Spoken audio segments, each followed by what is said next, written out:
ଯେଉଁମାନେ one side love କରୁଛ ନା ଏଇ କଥାଟା ସେଇମାନଙ୍କ ପାଇଁ। ମୁଁ କହିବିନି କି ଆପଣ ୱାନ୍ ସାଇଡ୍ ଲଭ୍ କରିବା ଛାଡ଼ିଦିଅ ଆଉ ନିଜ ମା ବାପାକୁ ପ୍ରେମ କର, କାହିଁକି ନା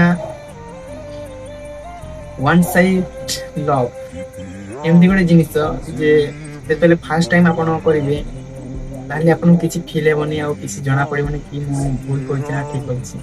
ଯେତେବେଳେ ଲାଷ୍ଟରେ ଆପଣ ପ୍ରପୋଜ କରିବା ଟାଇମ୍ ଆସିବ, ପ୍ରପୋଜ କରିଦେବେ, ସେଇ ଟାଇମରେ ଦେଖିବେ ଯେ ୱାନ୍ ସାଇଡ୍ ଲଭ୍ ଯୋଉ ହେଇଥାଏ ସେଇ ଟାଇମରେ ଯୋଉ ଝଟକାଟା ମିଳିଥାଏ କି ମୁଁ ଭୁଲ କରିଛି ନା ଠିକ ଅଛି ସେଇଟା ଜଣା ପଡିଥାଏ।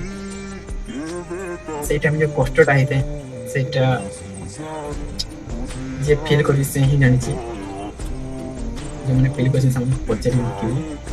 ତ ମୁଁ ସଜେଷ୍ଟ କରିବି କି ୱାନ୍ ସାଇଡ୍ ଲଭ୍ କରିବା ଛାଡ଼ିଦିଅ ଆଉ ନିଜ ମା ବାପାଙ୍କୁ ପ୍ରେମ କର, କାହିଁକି ନା ୱାନ୍ ସାଇଡ୍ ଲଭ୍ ଯିଏ କରିଛି ବହୁତ କଷ୍ଟ ପାଇଛି, କେବେ ଖୁସି ପାଇନି ମୁଁ ଦେଖିବାରେ। ଆପଣ ଯଦି ୱାନ୍ ସାଇଡ୍ ଲଭ୍ କରିଛନ୍ତି ତାହେଲେ କମେଣ୍ଟ କରନ୍ତୁ। ତ ଏଇ କଥାଟା କିଛି ଭାଇମାନଙ୍କୁ ଖରାପ ଲାଗିଥାଇପାରେ, ହେଲେ ବି ସତ। କଣ ଠିକ କହିଲି ନା? ତାହେଲେ